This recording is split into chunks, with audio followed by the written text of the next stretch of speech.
The chamber was already full when I walked in, and not a single head turned. 11 species, 83 delegates, 1 human. That was how it always went. I took my seat at the far end of the curved table, the seat nearest the door, which was not an accident, because the conclave of races had built this room before humanity had ever left its own solar system, and the architects had not left space for us. When we joined, 30 years ago, they slid a smaller chair into the gap near the exit and called it diplomacy. My name is Yara Osei Mensah. I had been sitting in that chair for 11 years.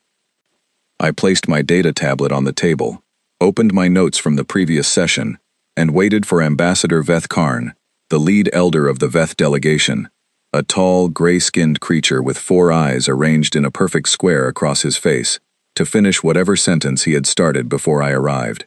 He did not pause when I sat down. He did not pause because he had not noticed me arrive. He had never, in 11 years, noticed when I arrived. I had learned to stop taking it personally around year 4. The session that morning was about resource allocation in the outer trade rings. The Duvari wanted expanded mining rights near the Felon corridor. The Reth Collective was pushing back. The Veth wanted a transit fee restructure. Everyone had something to say, and everyone said it at length. And the presiding intelligence, a cool, genderless voice the conclave called the Arbiter, logged every word with perfect efficiency. I had 7 items on my agenda. 3 were carryovers from the previous month. 2 had been on the docket since last year. 1 had been formally submitted 18 months ago and was still awaiting a placement slot. The 7th was new, a request from Earth's Agriculture Cooperative for emergency reclassification of a fungal pathogen spreading through human colony food crops on 3 outer planets. People were going hungry. The reclassification would unlock emergency supply channels through conclave distribution networks. I had filed the request in the proper format, attached all 42 supporting documents, and submitted it through the correct portal, 11 days ahead of the required deadline. I watched the morning session run its course. My items were not called. At the midpoint break, I approached the Arbiter's floor terminal and asked when the human agenda items would be scheduled. Items submitted by the Sol delegation are currently in queue, the Arbiter said. Priority placement is assigned by tier standing and submission weight. The pathogen reclassification is a health matter, I said. Category 3 emergency. By conclave standards. Confirmed. Category 3 emergencies are processed within 90 days for Tier 2 members and within 14 days for Tier 1 members. The Sol delegation holds Tier 2 observer status. People are hungry now, I said. Not in 90 days. The queue cannot be manually adjusted without a Tier 1 motion, the Arbiter said. You may submit a petition requesting that a Tier 1 member table a motion on your behalf. I had done that before. Twice. Both times, the petition had been received warmly in private and ignored in session. There was nothing wrong with the conclave's rules. The rules worked perfectly. They simply worked perfectly for everyone who had written them, which was not us. I went back to my seat and spent the break writing objection number 731. After the break, Veth Karn began a 40-minute presentation on transit lane reconfiguration in the mid-ring sectors. It was elegant, well-researched, and deeply boring, in the way that only truly powerful people can afford to be boring, because they know no one will leave. I took notes. I found 2 points that directly contradicted agreements humanity had negotiated 3 years prior, and I flagged them in my system, prepared to raise them when he finished. He finished. The Arbiter opened the floor. I raised my hand.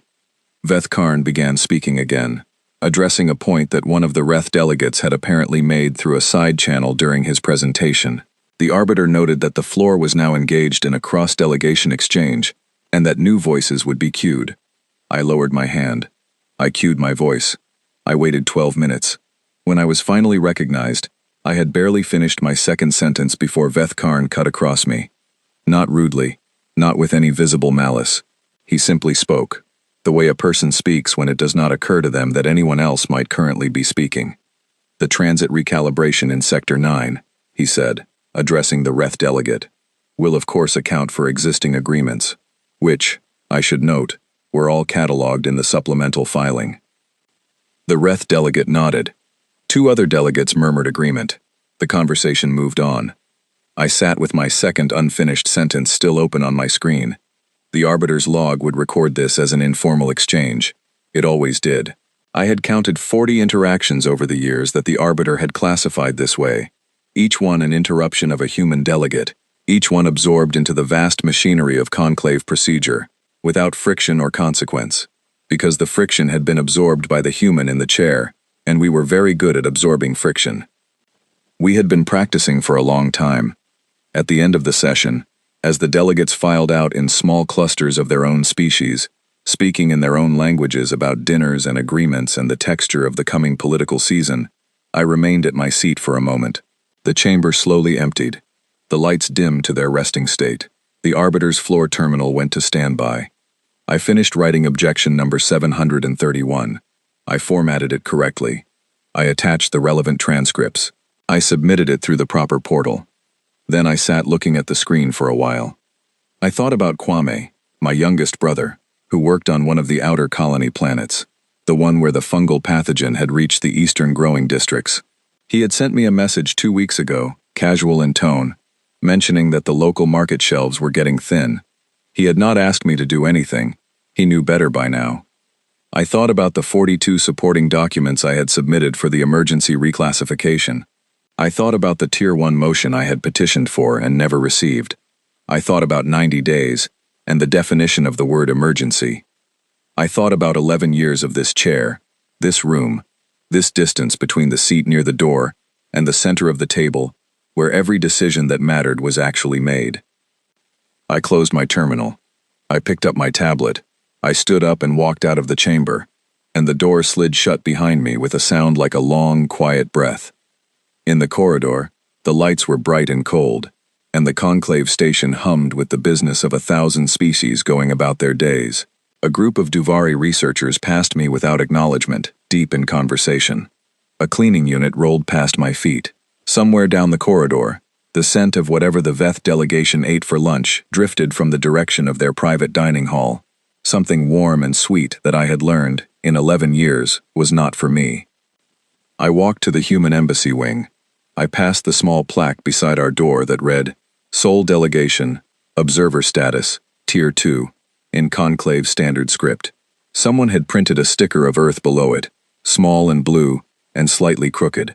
One of the junior staff, probably. I had never told them to remove it. Inside, my assistant Oliver Marsh was waiting with a stack of physical files and an expression I recognized. It was the expression he wore when something had gone wrong, but he had decided I already knew about it and was choosing my reaction carefully. The pathogen petition?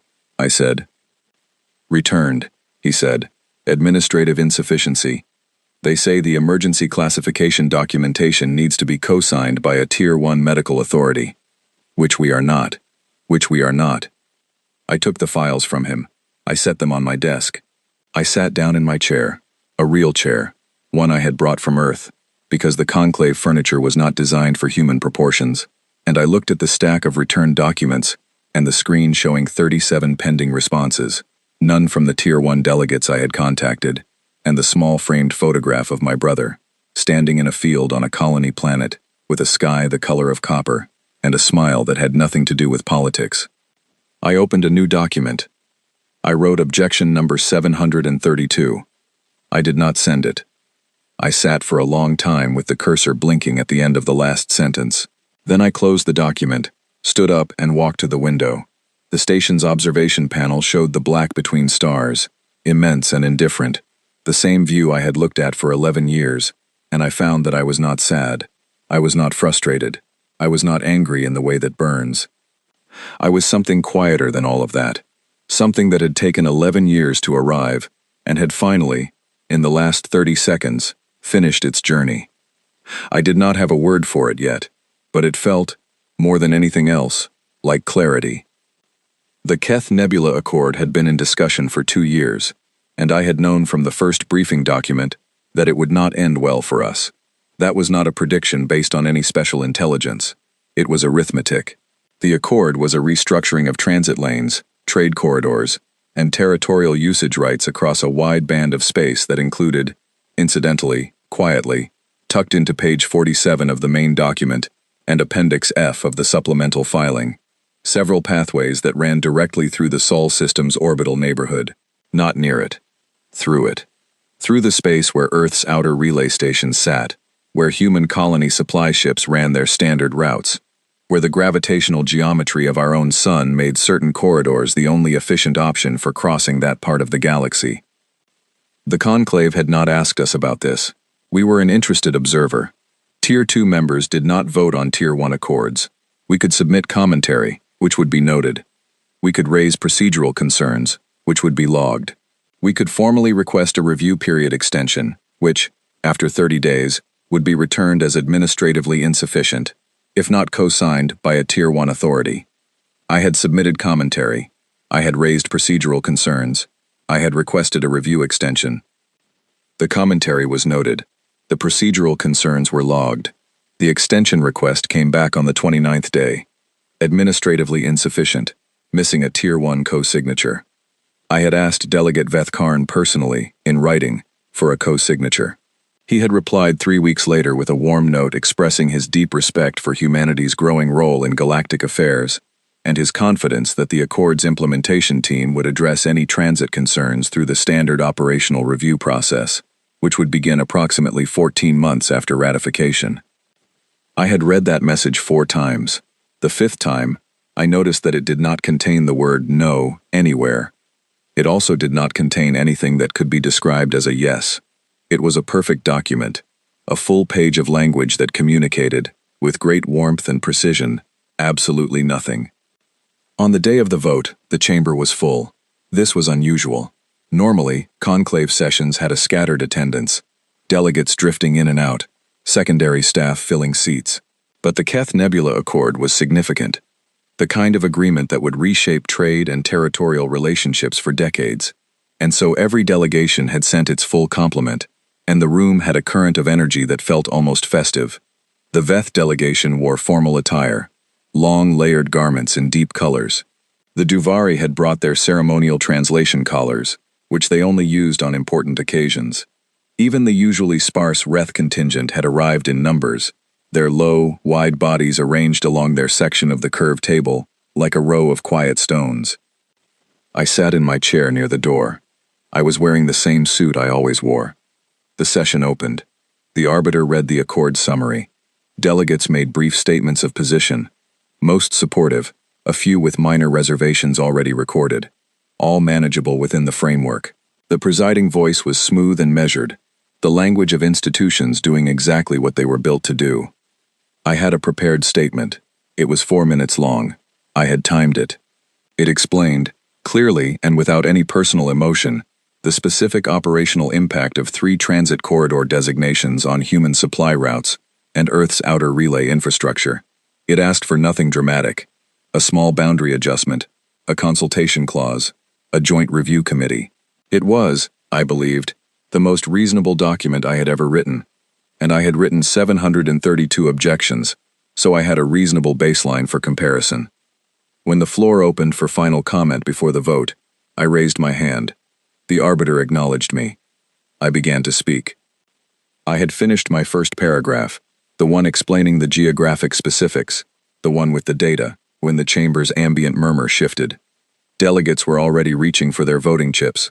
The energy in the room had moved past the commentary phase and into the closing ritual of a decision already made, not because anyone was being deliberately rude, because they had already decided, and the commentary of a Tier 2 observer was, in the rhythm of these sessions, a formality that the room processed the way you process background music. Present, noted, not really heard. I kept speaking. I finished the first paragraph. I began the second. I was explaining the supply chain impact when the arbiter's voice came over mine, smooth and clean, like water over stone. Thank you, Representative Ose Mensa. The floor will now proceed to vote. I stopped speaking. Not because I was told to exactly. I had not been told to stop. I had been thanked, which is a different thing, but which produces the same result. The vote proceeded. 800 delegates cast their chips. The arbiter tallied in real time, the numbers climbing on the chamber's main display. The accord passed by a majority of 73%, with 12 abstentions and no formal opposition. No formal opposition, because there was no mechanism for a Tier 2 observer to register formal opposition. You could submit commentary. You could raise concerns. You could stand in the room and speak your second paragraph into a vote that was already happening, and be thanked for your contribution to the process. I sat with my statement still open on my tablet. The second paragraph. The third. The conclusion, which I had spent 2 hours writing, because I had wanted it to be reasonable but clear, human, but not emotional, firm, but not aggressive. I had wanted it to say, "We are here. We are affected. We matter to this decision." I had worked very hard on that conclusion. I folded the tablet closed. Around me, delegates were shaking hands, or the equivalent for their species, exchanging congratulations, beginning the social choreography of a successful session. The Veth elder was at the center of it, gracious and enormous, receiving the warm acknowledgments of allied delegations with the ease of someone who had never once doubted that this room was built for him. I stood up. I picked up my tablet. I walked to the Arbiter's floor terminal. "I would like to register a formal protest of the Keth Nebula Accord, on behalf of the Sol delegation," I said. "Protest received," the Arbiter said. "Tier 2 protests regarding Tier 1 decisions are logged and presented to the full assembly at the next available review session. Current queue places the next review in approximately 11 months. 11 months? Correct. The transit corridor changes take effect in 6. Correct."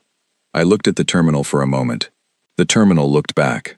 Or rather, it did not look back, because it was a terminal, and it had already moved on to the next item in its queue, and I was standing in front of it having a conversation with something that was no longer listening.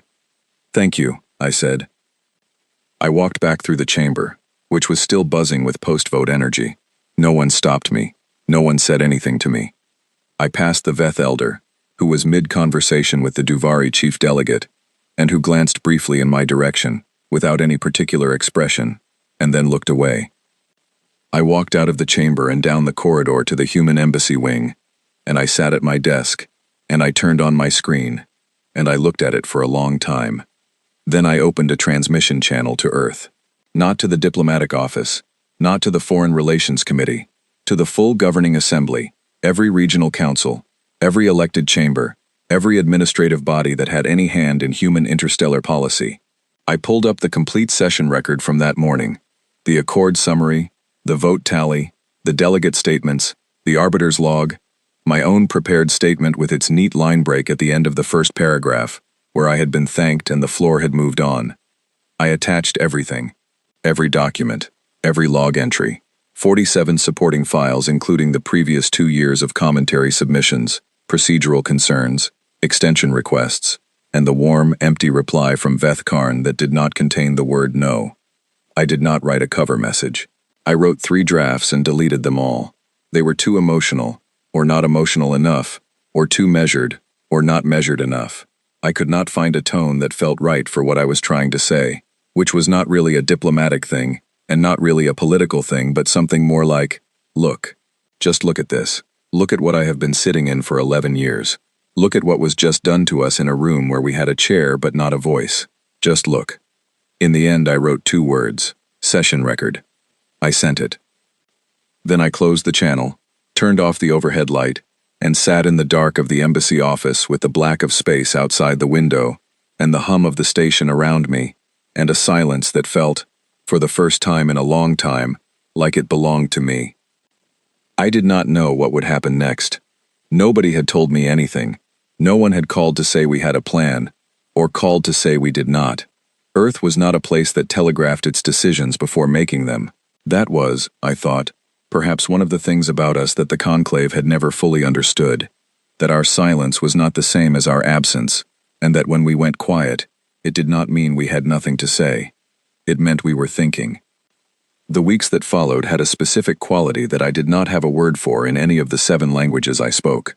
The closest I could come was the Duvari concept of Tesh Kavar, which translates roughly as, the moment before weather changes, when the air has already decided.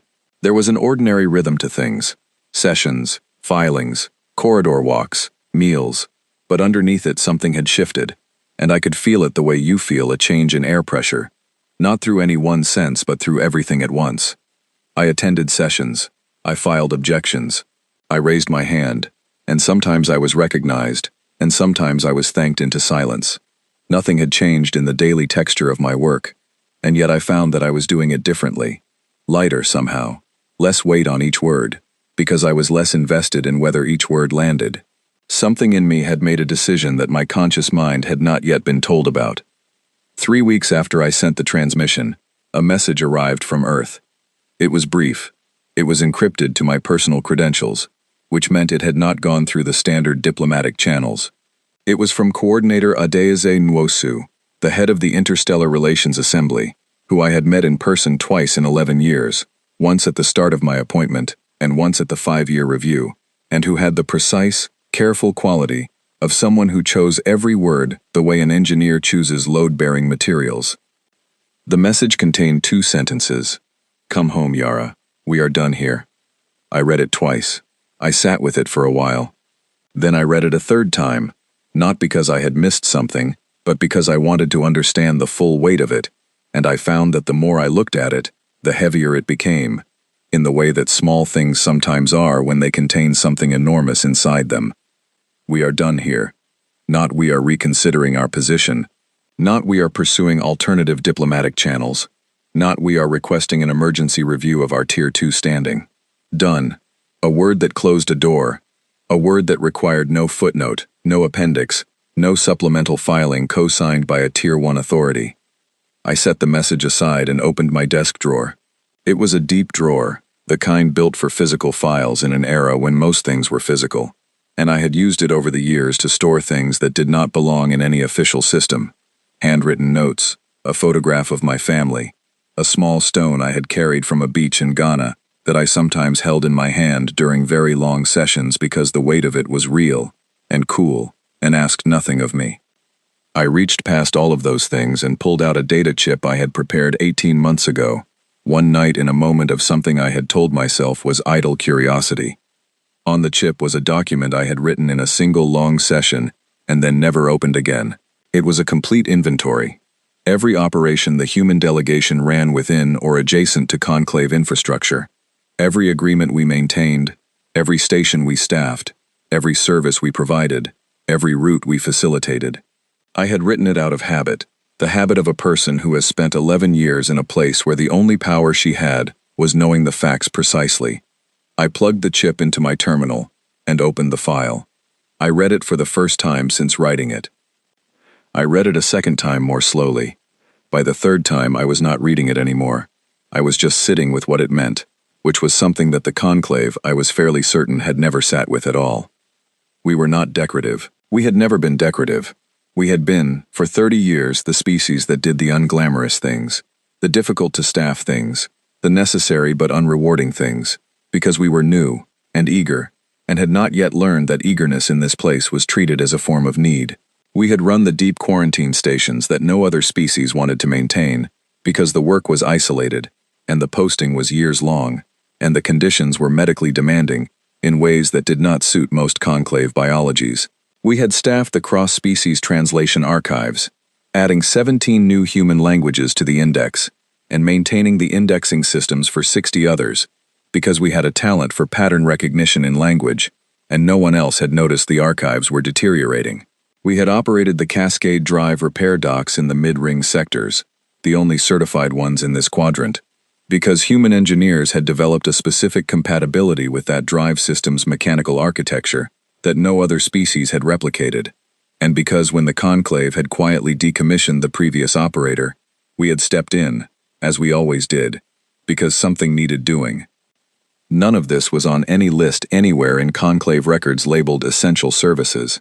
We had never been classified as essential. We were Tier 2 observers. We were promising but premature. We were the species in the chair near the door, absorbing friction. I closed the file. I put the data chip in my jacket pocket. Then I did something I had not done in 11 years of this posting. I sent Oliver home. Not for the evening. Home, Earth. I told him to book passage on the next available transport, and to take the junior staff with him, and that I would explain later, and that there was nothing wrong except that some things were changing, and I would rather they were home when the changes happened. Oliver looked at me the way people look at you when they understand something without being told it, and are deciding whether to ask anyway. He was a careful man, Oliver, and he had been my assistant for 6 years, and he knew me well enough to read the spaces between my sentences. He did not ask. He nodded. "Should I pack the embassy records?" he said. "Everything," I said. "The entire archive. Personal items, institutional files, the physical ones in the back room. Everything. That will take most of tonight." "I know," I said. "Take most of tonight." He left to begin. I sat at my desk and opened a new message, and I began to write. Not to the conclave, not to any delegation, not to the arbiter or the queue system, or the Tier 1 co-signature process. I wrote to every human coordinator, every colony administrator, every relay station operator, every dock manager, every archivist, every quarantine station medic, every supply route controller, every engineer, on every mid-ring cascade dock, in clear and simple language, in the same tone I used when describing facts precisely, which was the only tone I trusted for important things. I told them what was happening. I told them what to do. I told them when. I sent the message at midnight station time. Then I turned off my desk light, leaned back in my human chair that I had brought from Earth because the conclave furniture was not designed for me, and I looked out at the black between stars, and I felt the Tesh Kavar, the moment before weather changes, when the air has already decided, settle around me like something that had been waiting a long time to land. There was a great deal still to do, but the decision, I realized, had already been made.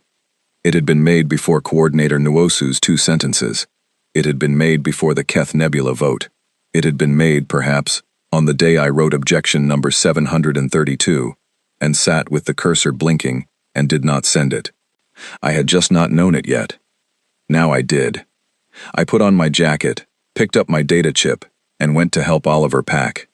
On the morning of the 48th hour, I turned off the lights in the Sol Delegation Embassy for the last time.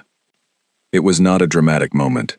The switch was a standard panel beside the door, the same brushed metal design used throughout the station, not built for human hands but close enough that it had never been a problem. I pressed it. The lights went out. The room behind me became dark and quiet, stripped of everything we had brought. The files, the chairs, the framed photograph that Oliver had carefully wrapped in a cloth and placed in the last case.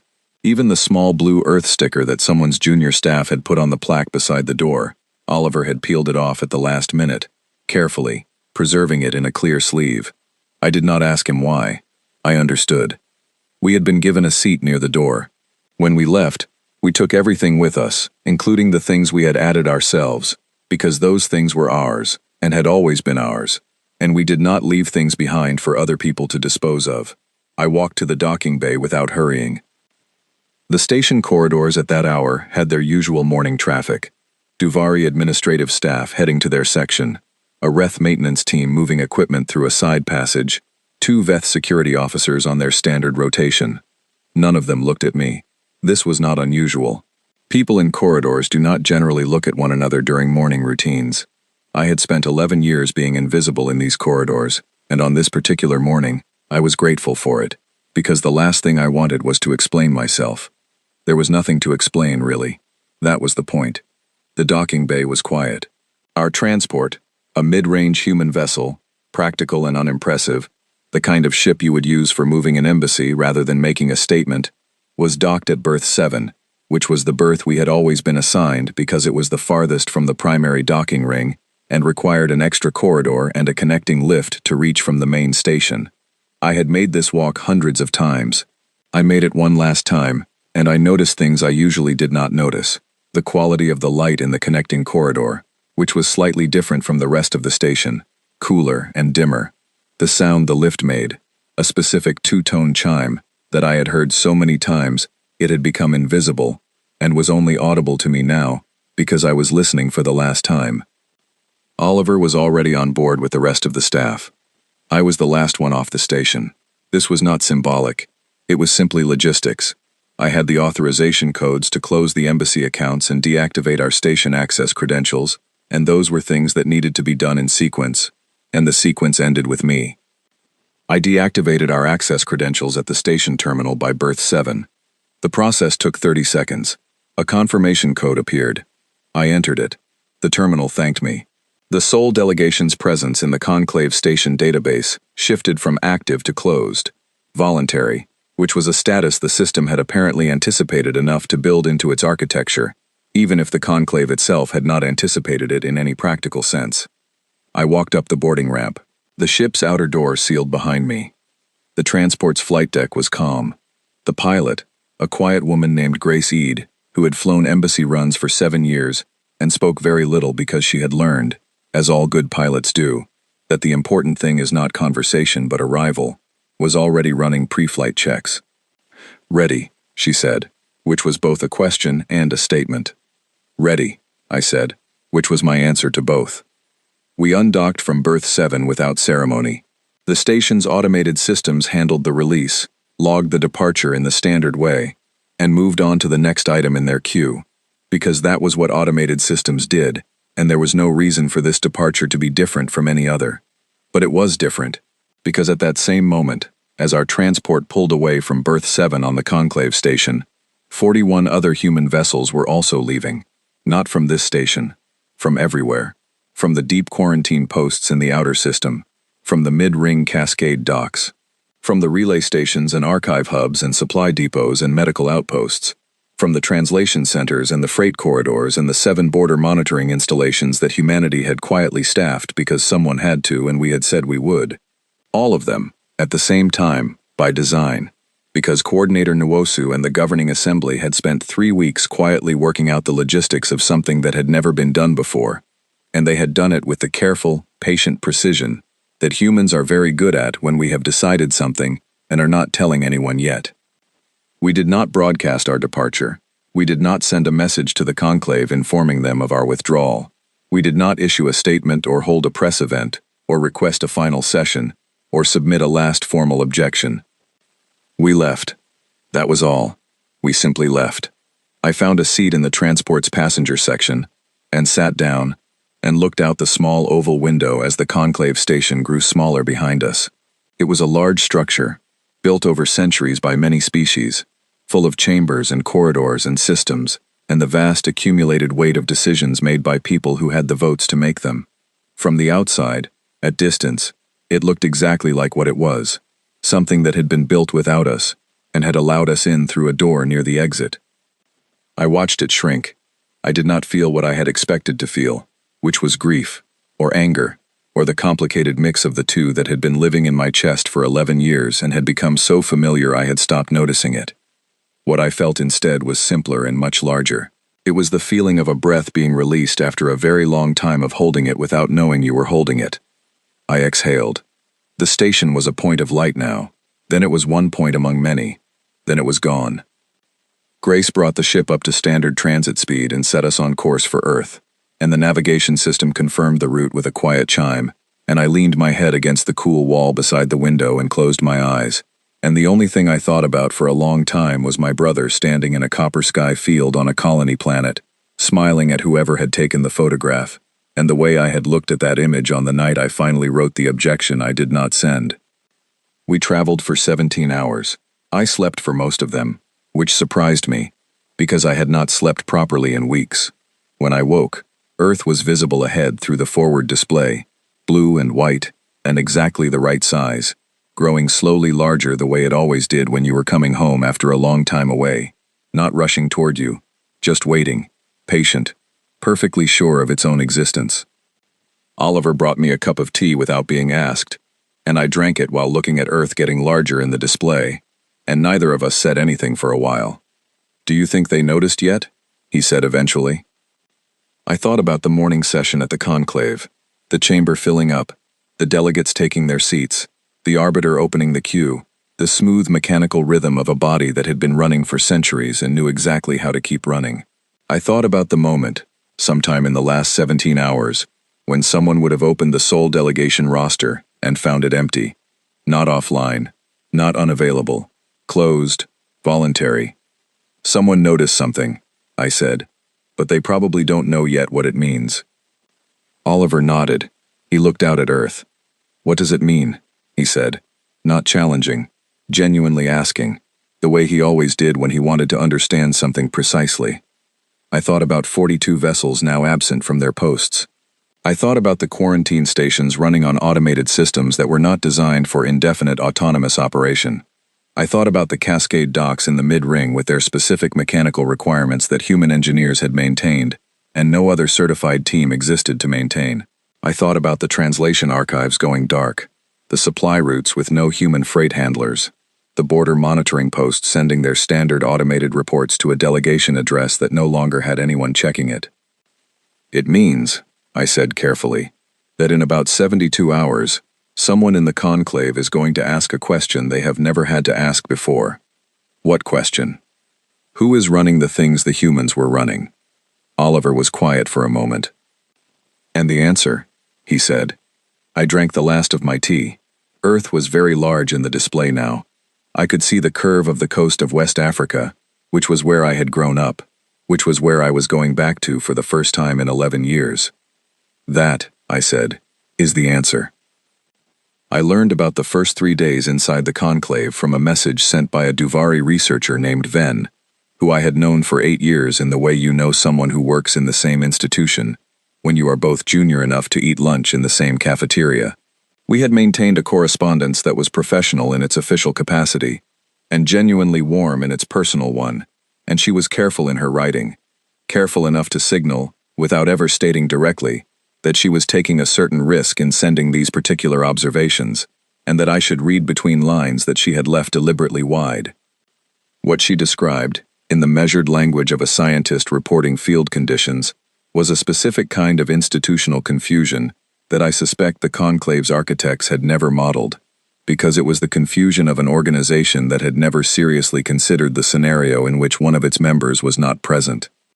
It had started, as she told it, with a routine operations report on the morning of the second day.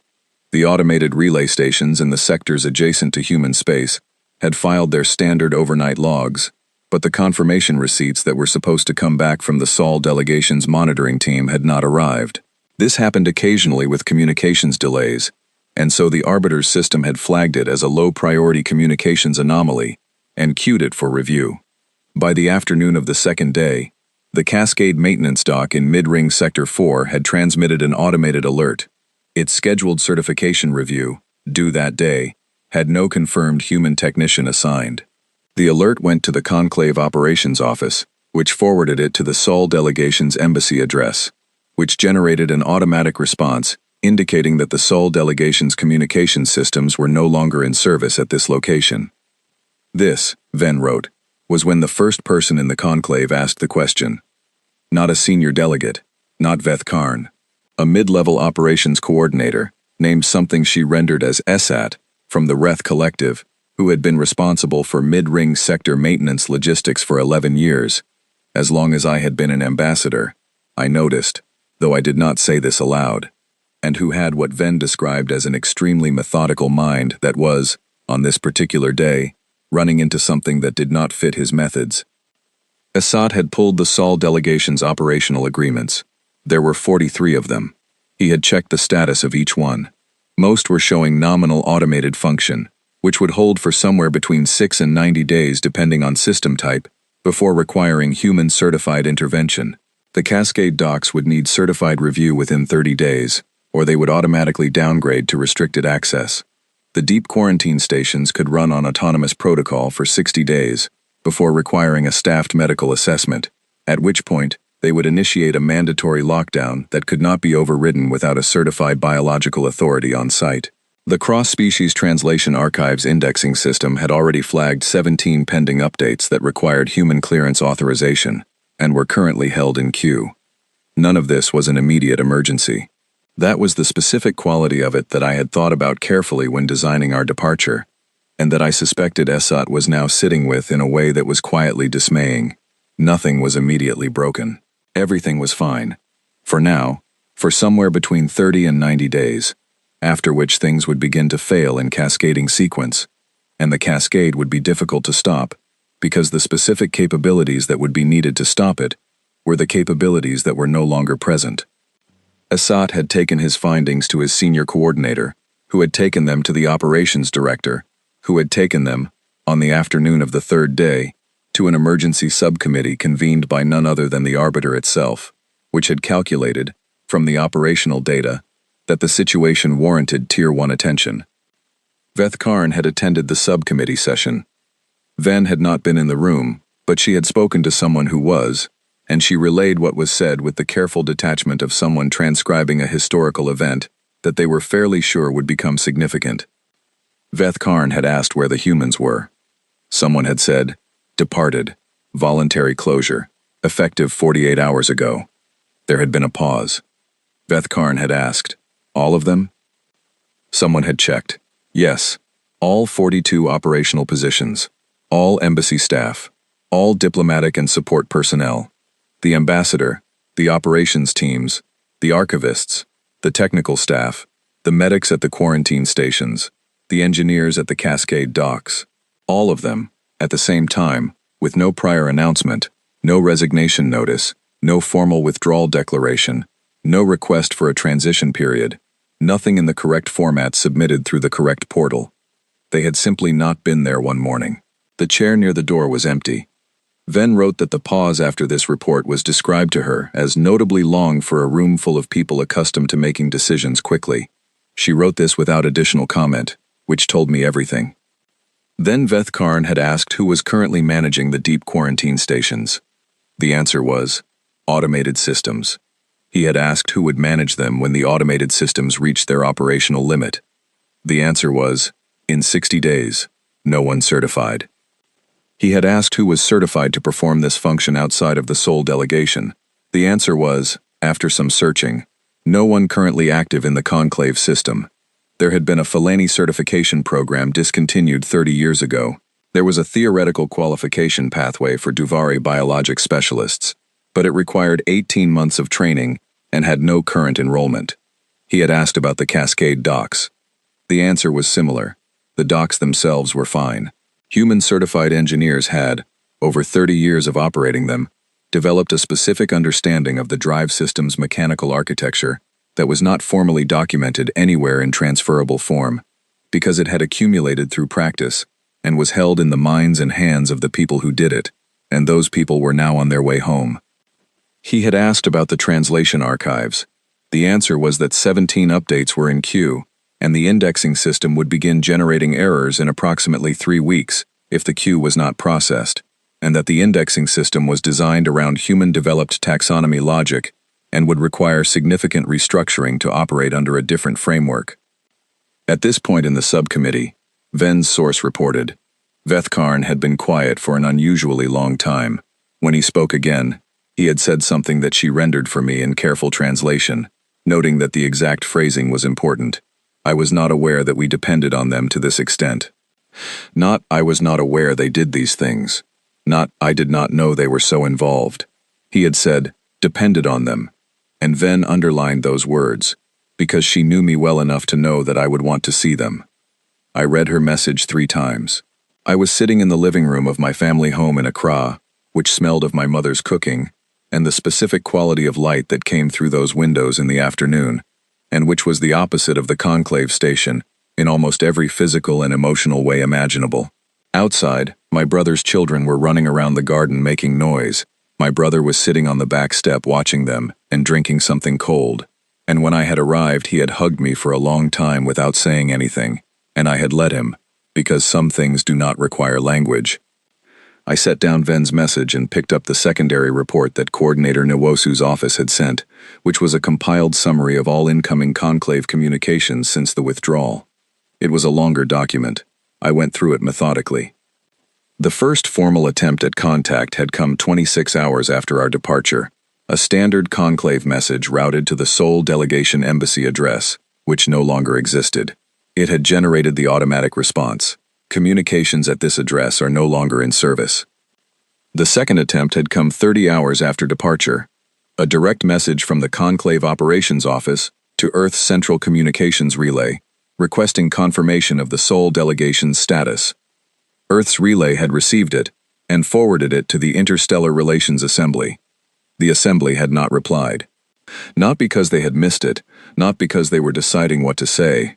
They had received it, noted it, and chosen silence, not rudely, not with any hostility, The way you sometimes choose silence when you have spent a very long time being thanked into it and have decided that the other person can sit with it for a while. The third attempt had come on the fourth day. A formal conclave communication sent through the Earth Standard Diplomatic Channel, marked Tier 1 priority, from the Conclave Operations Directorate. It requested an immediate status update and asked whether the withdrawal was temporary or permanent, and whether there was a designated human contact for operational transition matters. Coordinator Nwosu had drafted the reply herself. I had not been consulted, which meant she had not needed to consult me, which meant she had known exactly what to say. It was 6 sentences. The first confirmed that the withdrawal was deliberate. The second noted that no operational transition arrangement had been established, as the withdrawal had not involved a transition process. The third said that Earth was available to discuss future arrangements, including any potential return to the conclave, through formal diplomatic channels at a mutually agreeable time. The fourth noted that Earth's current diplomatic availability was limited, as the Interstellar Relations Assembly was engaged in a comprehensive internal review of its galactic engagement priorities. The fifth said that Earth anticipated this review would be complete in approximately 4 to 6 months.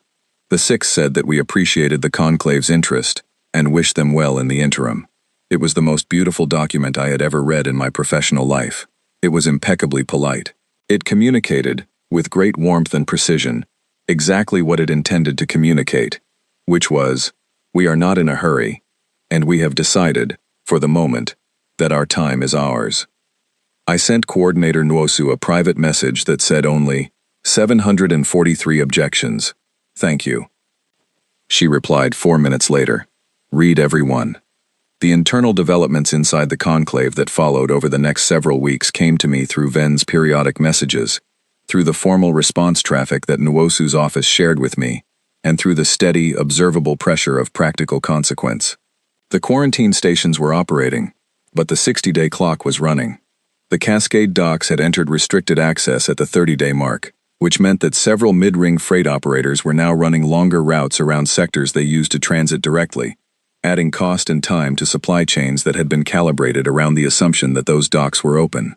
The translation archive had begun generating errors, which had caused a cross-species documentation project involving 7 conclave members to stall, because 3 of the languages involved were only indexed in the human-maintained system.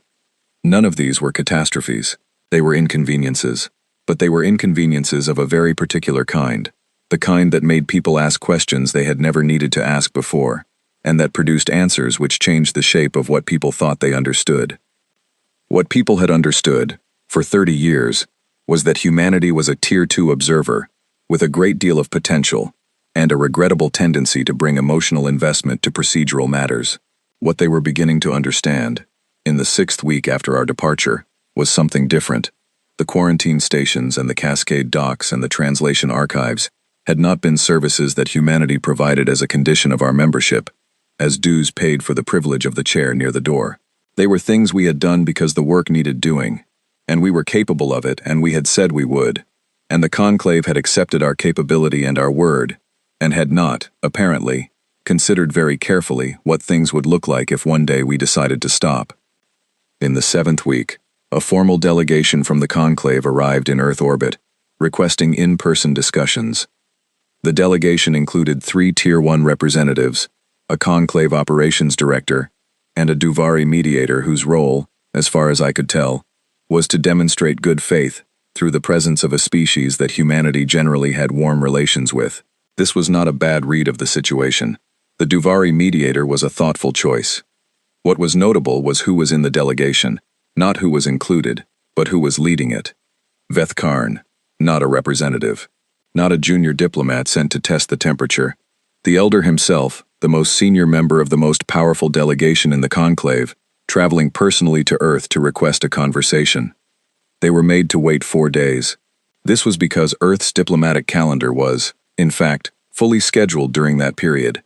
The internal review that Coordinator Nwosu had mentioned was genuinely in progress, and our governing bodies did not restructure their schedules to accommodate last-minute arrivals, even Tier 1 ones. This was explained politely, and the delegation was offered comfortable accommodation in the interim. The accommodation was, I was told, pleasant but not lavish, which was exactly correct. On the fifth day, the delegation was received. I was on the flight back to Earth's diplomatic center when the meeting began. I was not leading the negotiation. Coordinator Nwosu was leading it, as was appropriate, because she was the head of the Interstellar Relations Assembly, and this was precisely what that role existed for. But I had been asked to attend, in an advisory capacity, and I was on my way. Ven had sent me a final message that morning, brief, as her messages often were when they contained the most important things. She had written, "He knows what he needs to say. The question is whether he can say it. I think he can. He has spent 6 weeks learning how."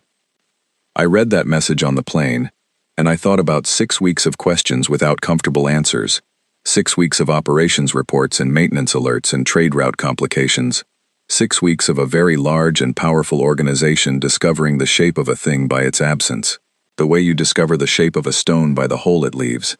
Then I put my tablet away and watched the landscape pass below, green and enormous, and I thought about arriving.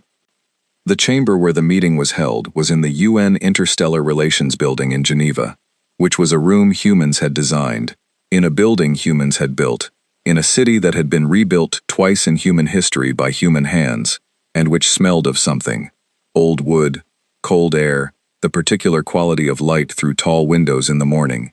That was not the conclave station, and that I felt, sitting in the gallery, like a kind of slow returning to myself. Coordinator Nwosu sat at the head of the table. She was a small woman, compact and precise, with the specific quality of stillness that belongs to people who have made a great many decisions and have learned to carry them without visible weight. I had met her twice before today.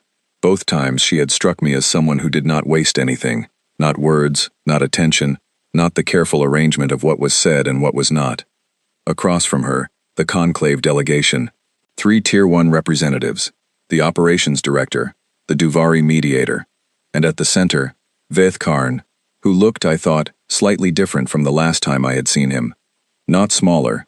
He was still physically enormous, the same 4 square eyes, the same layered formal attire.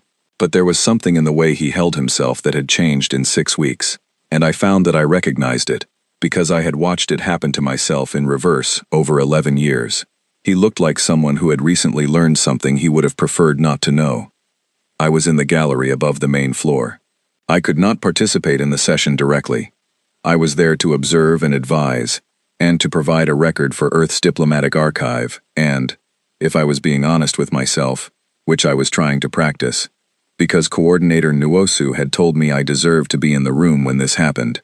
"You filed 743 objections," she had said when she called. "Come and see what they were worth." I had a notebook with me. It was a physical one, the old kind, because I had gotten into the habit of writing important things by hand. I wrote the date at the top of a new page. The session opened with Coordinator Nwosu welcoming the delegation, in the conclave's standard formal register, with all the correct protocols, because we were not people who abandoned good manners even when our patience was finished. The Duvari mediator offered formal greetings on behalf of the group. The Tier 1 representatives presented the conclave's opening position, which was a carefully worded statement about the importance of galactic community and the mutual benefits of sustained cooperation, and the conclave's deep respect for Earth's contributions, and its hope for a renewed engagement that would reflect humanity's essential role in the broader interstellar framework. It was well written. I had to give them that. It was much better than the warm, empty messages of previous years. It used the word essential, which was new. It used the phrase humanity's contributions, without the qualifier potential. These were not small changes. Someone had done the work of changing them, and I noted that. But it did not contain the word. Coordinator Nwosu listened to the full statement without interruption. Then she was quiet for a moment. "Thank you," she said. "We appreciate the care that has gone into this statement, and we hear the sincerity behind it." She opened a folder on the table in front of her. She did not look at its contents. She already knew what was in it. "I would like to table several items for formal discussion," she said. "Before we proceed to those items, I want to ask a direct question. And I want to ask it of Ambassador Veth Karn specifically, because he has led the primary delegation for the majority of the period in question, and because I believe that directness, at this stage, serves us both better than procedure." Veth Karn was very still, 4 eyes, arranged in a square, looking at her. In the 30 years of our conclave membership, Coordinator Nwosu said, what specific errors were made in the treatment of the Seoul delegation, and what is the conclave's position on those errors? The room was quiet. The Duvari mediator made a very small movement that might, in their species, have been a held breath. The operations director looked at the table. The Tier 1 representatives looked at Veth Karn. Veth Karn looked at Coordinator Nwosu. For a long moment he said nothing, and I thought about what Ven had written. He knows what he needs to say. The question is whether he can say it. And then he said it. Not easily. Not smoothly. The way he spoke in the conclave chamber where the language of authority came to him like water. He said it the way you say something when you have spent 6 weeks with it, and have decided that the only way out is through it, and that the cost of not saying it is higher than the cost of what it requires you to be. He said that the conclave had failed to treat humanity as an equal member. He said that the structural tier system had been allowed to function as a permanent hierarchy, rather than a transitional classification, and that this had been permitted to continue beyond any reasonable interpretation of its original intent. He said that the interruptions of Seoul delegation speakers in session had not been adequately addressed by the presiding systems, and that this constituted a failure of procedural fairness. He said that the emergency reclassification request regarding the agricultural pathogen, I wrote the number in my notebook, 733, which was when I had first submitted it, had been delayed beyond any ethical standard, and that this had resulted in preventable harm. He said, we made serious errors. The conclave takes responsibility for them. He paused. Then he said the word. I apologize. 3 words in conclave standard. He said them clearly, at the table, for the record, in the official session transcript, which would be broadcast across the conclave network as part of the meeting documentation within 48 hours. I counted them, not 3 words. I counted the syllables in his original language, because I had learned enough of it over 11 years in the same building, and the phrase was 17 syllables long, and I wrote 17 in my notebook beside the date, and I sat back in the gallery chair and looked at the ceiling for a moment, because I needed to look at something that was not a face. Coordinator Nwosu received the apology without drama. She said it was noted and accepted, and that Earth appreciated the effort required to offer it genuinely, and that she believed it was genuine. Then she opened her folder. The folder contained the terms. Full Tier 1 voting membership, effective immediately upon ratification, retroactive consultation rights on all decisions affecting human space for the previous 5 years. Formal credit attribution for all scientific contributions made by human researchers and incorporated into conclave databases without citation, identified through a joint review process. Sovereignty guarantees codified at Tier 1 level for all space-designated human territory. Co-administration of all transit corridors passing through human-controlled regions, with joint management rights and veto capacity on corridor usage.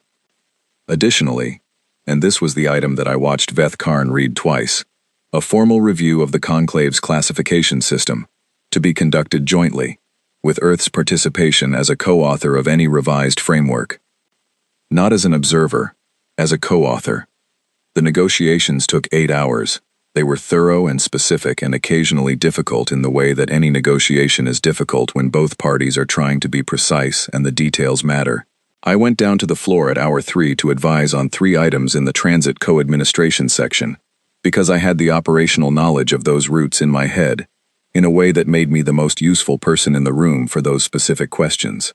I sat beside Coordinator Nwosu. I presented data. I was listened to. I finished my sentences. By late afternoon, the agreement was complete. Veth Karn signed it. Coordinator Nwosu signed it. The Conclave Operations Director and the Duvari Mediator signed it as witnesses. An Earth legal officer signed it and filed it in the formal diplomatic record. After the signing, there was a brief reception, tea, which I found funny in a private way, though I drank it. And the delegation was gracious, and the mood was one of cautious optimism, which was the right mood for an agreement that everyone understood had been reached through difficulty, and would require sustained good faith to maintain. I stood near the tall windows with a cup of tea, and looked out at the city. Geneva in the early evening had a specific beauty that belonged only to itself. The water of the lake in the distance, the old buildings and the lights coming on, the sky going from pale gold to deep blue at the edges. I had not stood at a window looking at this city in 11 years. It was still here. It had been here the whole time. Oliver appeared at my shoulder with a plate of something small and biscuit-like that had been put out for the reception. He offered the plate. I took one. 743, he said. 743, I said. He looked out the window alongside me. Are you glad we came back? He said. I thought about it properly, because he had asked it properly, not as a pleasantry, but as a real question that deserved a real answer. Yes, I said, but not for the reason I would have given you 11 years ago. What's the reason now? I looked at the lake in the distance, silver in the last light.